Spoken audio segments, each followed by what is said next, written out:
creo que se comete un error a veces analítico y conceptual cuando se dice que la educación es la clave de todo. No, la educación es un factor más, es una condición necesaria, más no suficiente para que un país se desarrolle y crezca. ¿En qué sentido? Sí, primero hay que invertir bien, hay que lograr mejorar la educación, pero también hay que crear otras condiciones que son sine qua non para que, por ejemplo, eso se traduzca en un empleo productivo. Tú puedes resolver todo lo que tú quieras en materia educativa si tú no modificas el mercado laboral, si tú no modificas las condiciones para que la generación de empresas y de emprendedurismo, es probable que haya una subutilización de ese acervo, de ese capital educativo creando. Por ende, para tú tener un Bill Gates panameño, etcétera, hace falta mucho. No solamente hace falta mejorar activos primarios, secundarios, etcétera. Y ahora sí, Mirador Económico con Horacio Estriví. ¿Cómo estás, Horacio? Bienvenido, buen día. Muy buenos días, Guillermo. ¿Cómo estás? Viste, aquí lo resolvemos todo rápidamente. Entonces, está también Javier Castillo con nosotros. Y yo diría que comencemos con el tema de hoy, Horacio. ¿Te parece? Sí, mira, buenos días, Javier, Guillermo. Rápidamente, una noticia de gran importancia, de gran trascendencia, que va a tener repercusiones, todavía algunas difíciles de predecir, que es la decisión en Estados Unidos de la justicia de establecer la culpabilidad de Donald Trump en un juicio que se le seguía en Nueva York por ocultamiento de información respecto al uso de fondos electorales para fines relacionados con una actividad de prostitución en la que, se involucró él y que básicamente es difícil comentar a estas alturas, pero que abre una gran expectativa respecto a la situación que pueda surgir de eso. En julio es que finalmente se dicta una sentencia que pudiera incluir, en todo caso, inclusive la prisión para el expresidente de Estados Unidos. Va a depender un poco de algunas consideraciones, como el hecho de que él no tiene antecedentes, de su avanzada edad, entre otros factores, ¿no? Pero sobre este tema es difícil comentar por ahora sus repercusiones económicas, pero las repercusiones políticas indudablemente va a tener, y creo que va a incrementar digamos, la incertidumbre y la efervescencia de la política norteamericana. En una campaña política que era atípica de por sí, una cosa como esta nos tira otro elemento más de incertidumbre que nunca es positivo realmente en un análisis económico, pero que todavía nos toca seguir de cerca para ver qué va a pasar, ¿no te parece? Sin duda alguna, quieras o no, Estados Unidos sigue siendo un país hegemónico y tiene una gran influencia sobre el mundo entero, y eso incluye a Panamá, por supuesto, por las tradiciones, relaciones diplomáticas entre ambos países, etcétera, ¿no? Por un lado. Por otro lado, también es muy claro que Trump marca un antes y un después, cuyo después se caracteriza por una política mucho más beligerante, polarizada, fragmentada en Estados Unidos, ¿no? Con algunos visos incluso hasta de violencia, que creo que es algo que tú y yo comentábamos hace un momento fuera del micrófono. Tú sabes que me atrae la atención que yo no sentía los insultos personales de tanto uso como ahora, y eso me preocupa, y a mí lo que más me preocupa es que pueda surgir brotes de violencia, especialmente después de lo que está pasando. Vamos a ver, ¿no?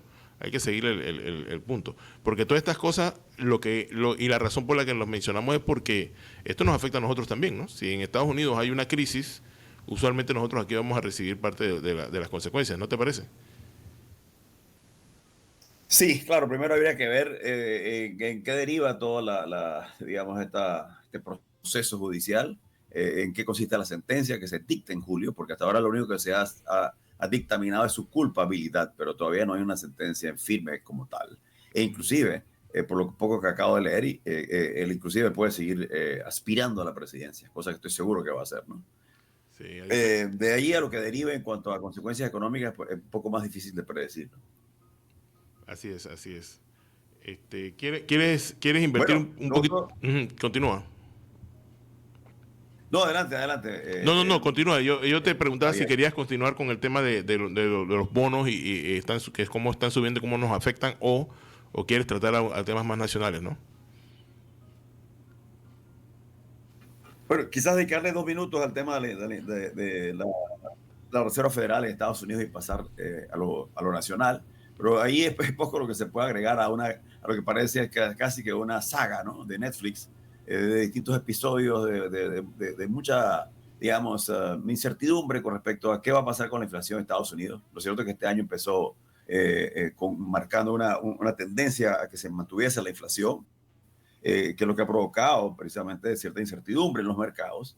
Y efectivamente, en días recientes, el Dow Jones, junto con otros indicadores bursátiles, ha sufrido una baja, leve, pero muy reveladora de esa incertidumbre, que deriva a su vez de lo que los mercados no logran interpretar con respecto a las futuras decisiones que se podrían adoptar con respecto a aumentar o no las tasas de interés. Lo que está ocurriendo simple y llanamente es que, si bien en un momento a inicios de año las autoridades de la Reserva Federal sugirieron la posibilidad de descontinuar los aumentos e inclusive bajar las tasas de interés, lo que se llama discount rate, que es la tasa a la cual la Reserva Federal o la Reserva Monetaria de Estados Unidos presta a los bancos.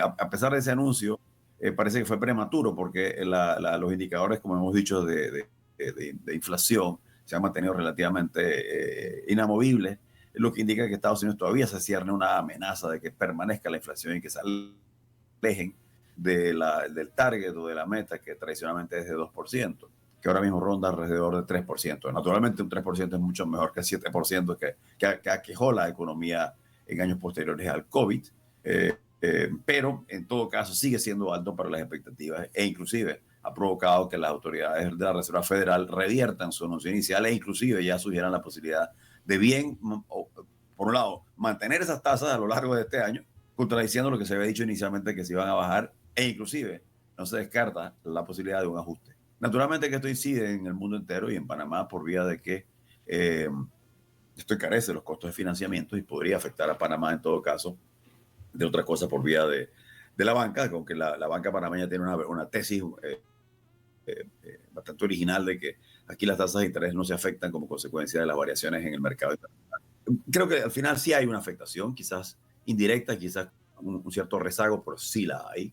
En primer lugar. En segundo lugar, afecta, por supuesto, las potencialidades de que Panamá, o el costo de que Panamá pueda acudir a los mercados a financiar a través de la emisión de deuda, ¿no? Y agregarle, por supuesto, la situación que ha tenido respecto al tema de la pérdida del grado de inversión. Como fuere, creo que sí es una situación que amerita un seguimiento acucioso, por cuanto que efectivamente aquí sí hay una relación más clara en cuanto a lo que esto pueda representar para Panamá y su economía, ¿no? Esta economía de Estados Unidos se mantiene súper caliente, o sea, se mantiene trabajando a ritmos altísimos, independientemente de que ya todo el mundo esperaba que hubiese, o sea, que hubiera parado un poco. Al principio hubo una preocupación de que iba a haber una recesión, de que iba a bajar de velocidad, pero esto es una máquina. Sí, sí, y hay que tomar en cuenta, para poder pasar al tema de Panamá, que estamos en lo que los americanos podrían definir como territorios no mapeados, uncharted territory, ¿no? Donde había pocos precedentes de la situación que se vive, sobre todo impelidos por la situación del COVID. El COVID provocó que las autoridades monetarias norteamericanas recurrieran a ciertos mecanismos en forma bastante acentuada, que si bien no son novedosos esos mecanismos de introducir dinero a la economía por vía de transferencia, por vía de un incremento del gasto público, etcétera. Lo que ocurrió durante el COVID no tenía precedentes alguno, sobre todo tomando en cuenta digamos, la cantidad masiva de dinero que se inyectó a la economía y que se tradujo en un aumento del gasto y un aumento en el ahorro. Es probable que todavía lo que estés viendo sea una secuela, un resabio por ejemplo, el incremento en los ahorros y que demuestra que simple y llanamente la gente todavía tiene capacidad de gasto más allá de sus niveles de ingresos, ¿no? En virtud de su capacidad precisamente de ahorro que aumentó durante este periodo. Así, esa es una posibilidad, pero hay otra. Sea lo que fuere, al final sí está resultando bastante tedioso el tema de la lucha contra la inflación, o por lo menos contra la eliminación de la inflación, ¿no? Sí, sí. Y en medio de una campaña electoral complicado, ¿no? En donde indudablemente no va a favorecer la imagen de Biden, ¿no? Óigame, mister, tenemos un nuevo ministro de Educación, ¿no? Efectivamente, y eso hay que celebrarlo porque representa una luz al final del túnel siempre todas las renovaciones de autoridades representan esa renovación de la esperanza, ¿no?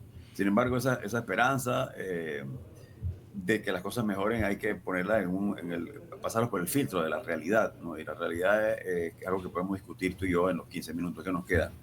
Es que sobre el país se ciernen grandes retos a la educación.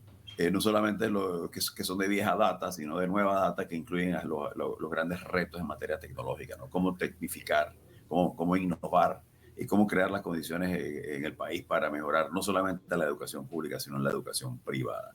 Esto a la luz de circunstancias que exigen un análisis muy minucioso y también de la toma de decisiones. Y todo esto, naturalmente, dentro de una concepción que no es solamente técnica, sino política.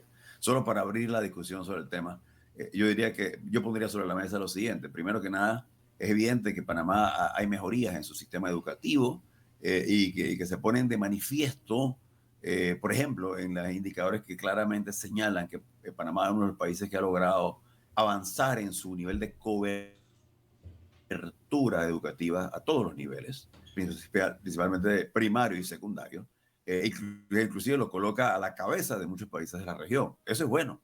Eso quiere decir que cualitativamente en Panamá hay más gente educándose. Sin embargo, desde el punto de vista de la calidad, que es algo que creo que podemos entrar a definir, lamentablemente pues, la calidad no se compadece de ese mejoramiento en el indicador cualitativo de la cantidad de gente que se está educando. Y eso en virtud de algunas pruebas muy específicas, como por ejemplo la prueba PISA, donde no vamos a entrar a detallar los resultados anteriores y recientes, porque claramente indican que hay unas grandes falencias en cuanto a la efectividad de ese sistema educativo. Por los bajos promedios que obtiene Panamá en casi todas las principales categorías que incluyen capacidad de análisis, capacidad de entendimiento y matemáticas, entre otros factores, ¿no? Entonces, en Morales aquí no solamente es suficiente aumentar la cobertura educativa, sino hay que mejorar la calidad, primer punto, segundo punto, y aquí podemos abrir la discusión. No solamente basta con incrementar el presupuesto, sino que se requiere mejorar la efectividad de ese dólar adicional gastado en la educación. ¿Cómo se traduce ese dólar adicional en que los chicos obtengan mejores resultados en matemáticas, obtengan mejores resultados en la prueba PISA? Esa es la prueba de ácido. Sí, tú sabes que a mí, yo le voy a poner un asterisco al tema de la cobertura, porque yo estaba leyendo ese artículo y yo me quedé con grandes dudas que probablemente no sean para el tiempo que tenemos ahora mismo disponible. Sin embargo, el comentario que sí te quería dejar era que a mí me parece que nosotros como país muchas veces le ponemos demasiada atención a la pobreza. O sea, lo que me refiero es que nos preocupa la pobreza, le ponemos subsidios y queremos estar discutiendo salarios mínimos y todo y cosas como esa. Y realmente lo que nosotros tendríamos que ponerle foco, en mi opinión, es a la riqueza, a generar riqueza. Y la llave para que el pueblo se sume a la generación de riqueza es la educación, compadre. Y cuando hablamos de eso, estoy hablándote de que tendríamos que tratar de seguir estándares de primer mundo para nuestro sistema educativo. Y yo sé que la ministra, yo tuve el honor de trabajar para la ministra Molinar en su momento, y yo sé que ella tiene un plan que no fue bien recibido por muchos de los gremios por razones que yo le pondría un asterisco, pero a mí me gustaría que hubiera un foco en asegurarnos de que el nivel, la calidad de la educación aumenta. No sé qué piensan, ¿no? Bueno, primero, no discrepo del todo, pero hago una aclaración. Yo creo que no es malo ocuparse de la pobreza, excepto que quizás no hemos estado dándole el énfasis que se requiere, ¿no? Y uno de esos, digamos, elementos condicionantes en los cuales nos hemos descuidado para poder mejorar la pobreza es el tema de la educación, ¿no? Primero, segundo, también está el tema de la equidad. Dicho eso, hecha esclareciendo ese punto de mi perspectiva, creo que coincido contigo en un aspecto, y es que nos preocupamos mucho o nos preocupamos poco en generar nueva riqueza, a lo que le agregaría, nos preocupamos aún menos por cómo se distribuye, ¿no? Y es lo que provoca que Panamá haya los niveles de inequidad que hay. Primero, segundo, coincido contigo en la importancia que tiene la educación como herramienta para mejorar esos indicadores de equidad, de pobreza, pero tendría que señalar lo siguiente, ¿no?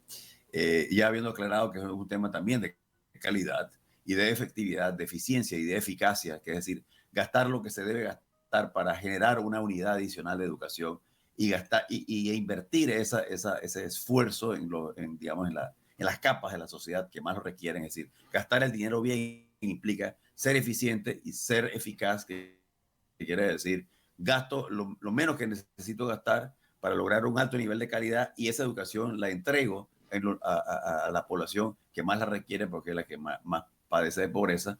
Habiendo aclarado eso, tengo que verlo en un contexto mucho más amplio, ¿no? Creo que se comete un error a veces analítico y conceptual cuando se dice que la educación es la clave de todo. No, la educación es un factor más, es una condición necesaria, más no suficiente para que un país se desarrolle y crezca. ¿En qué sentido? Sí, primero hay que invertir bien, hay que lograr mejorar la educación, pero también hay que crear otras condiciones que son sine qua non para que, por ejemplo, eso se traduzca en un empleo productivo. Tú puedes resolver todo lo que tú quieras en materia educativa, pero si tú no modificas el mercado laboral, si tú no modificas las condiciones para que la generación de empresas y de emprendedurismo, es probable que haya una subutilización de ese acervo, de ese capital educativo que has venido creando, ¿no? Por ende, para tú tener un Bill Gates panameño, etcétera, hace falta mucho. No solamente hace falta mejorar los niveles educativos primarios, secundarios, etcétera, sino que además de eso, hace falta también crear la institucionalidad que garantice o que facilite la posibilidad de que ese genio pueda crear una empresa, facilitando la creación de empresas, facilitando que se inscriban las patentes, los registros, etcétera, entre otros factores, ¿no? Son las condiciones que en última instancia garantizarían que haya desarrollo y crecimiento. Ese es el objetivo, no mejorar la educación, no. El objetivo es mejorar el crecimiento y el desarrollo, y que como parte de eso integral está el tema de mejorar la educación. Ahora sí, entonces podemos pasar al nivel de discusión de cómo mejorar la educación, dejando sentado con un asterisco, como dices tú, ese pie de nota, de que mejor educación, y ya por sí es un gran reto, pero no es la única condición que se requiere para efectivamente que eso se traduzca en un mejoramiento del crecimiento y de la equidad. Yo pienso que son condiciones coadyuvantes, ¿no? O sea, tú no puedes tener los otros elementos en donde tú tienes financiamientos para nuevas empresas y tienes un ambiente laboral que sume, que tome beneficio de los sistemas educativos, pero si no tienes un sistema educativo. Ambas cosas son como, pero también si tienes un sistema educativo no tienes lo demás, estás muerto. Mira el caso, y este caso yo te lo traía a colación, y era el caso del guatemalteco que demandó a Microsoft porque él, que es un pelado que se graduó, es un tipo que se graduó de la Francisco Marroquín, y hizo un módulo como parte de un proyecto, se lo presentó a Microsoft, y Microsoft comenzó a utilizar el módulo sin pagarle, y él los demandó, y le ganó $8 millones, más una serie de otras preventas que obtuvo. Ese señor hoy en día tiene una empresa en la que tiene 25 personas trabajando en Guatemala. Él es producto del sistema educativo guatemalteco. Efectivamente, tú me decías, pero ese es uno en 1 millón, pero es uno. Y nosotros no tenemos ninguno. O sea, nos toca seguir trabajando para exponenciar a nuestra gente para que lleguen a ese punto. No sé qué piensas. Cuéntame. No, pienso igual que tú, y creo que más allá de que se constituye un caso excepcional, pone sobre el tapete uno de los aspectos fundamentales que hay que considerar, ya pasando un poco al tema Panamá específico, en cuanto al mejoramiento de la educación en Panamá, que es la introducción de innovación y tecnología, ¿no? Por eso te hablaba de que nuestra educación presenta problemas de vieja data, pero de hace unos 10 o 15 años a esta parte presenta otros grandes desafíos que incluyen los pasos. Todo el mundo quiere ser abogado. Aprovechamos todo el mundo quiere ser abogado, Horacio. Los pasos agigantados que se han dado en materia de innovación y tecnología, que a su vez son un factor disruptivo en cuanto a la buena distribución de la riqueza. Que voy. Ya no basta con tener una educación tradicional, ahora hay que tener también una educación tecnológica a todos los niveles, ¿no?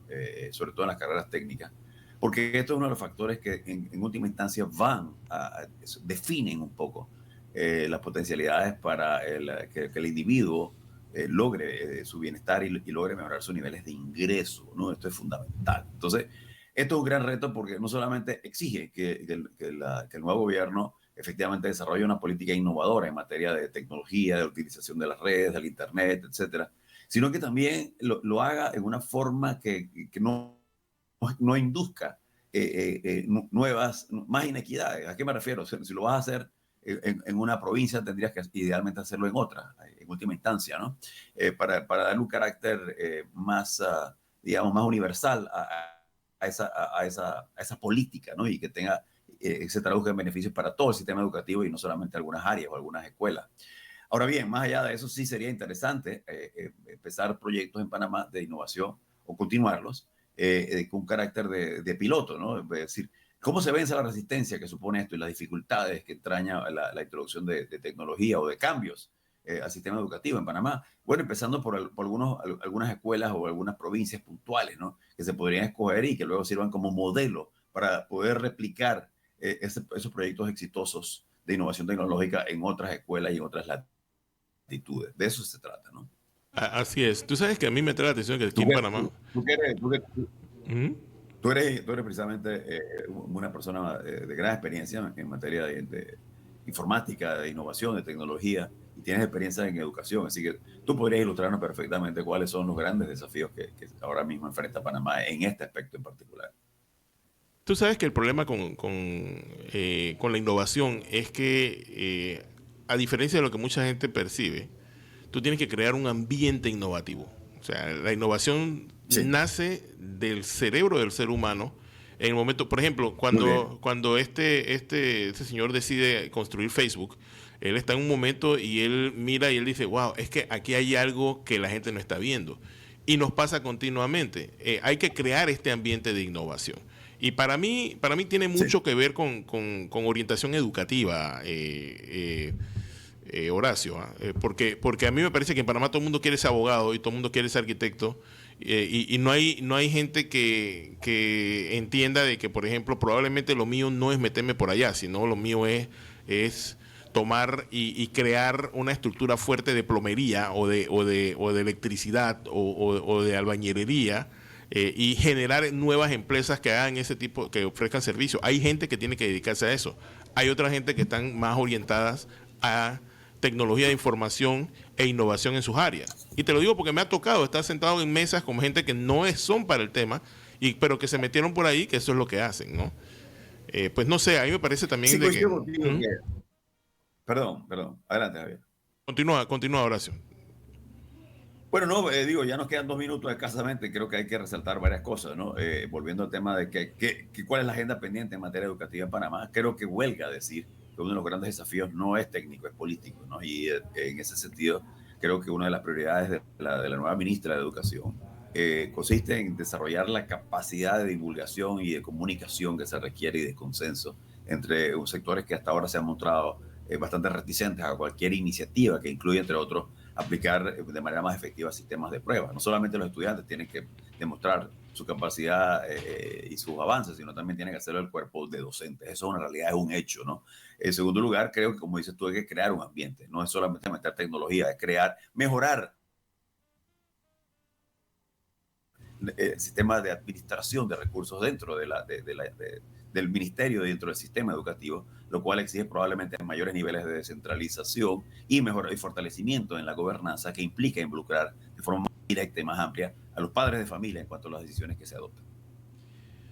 Don Horacio Estriví, te mando un gran abrazo. Adelante. Por favor, cuídate mucho y nos hablamos la próxima semana, ¿te parece? Feliz viernes a todos y hasta la próxima. Horacio Estriví, economista con Mirador Económico, en la mañana en Compo Radio Ancon. Vamos a la pausa, don Diego, y regresamos.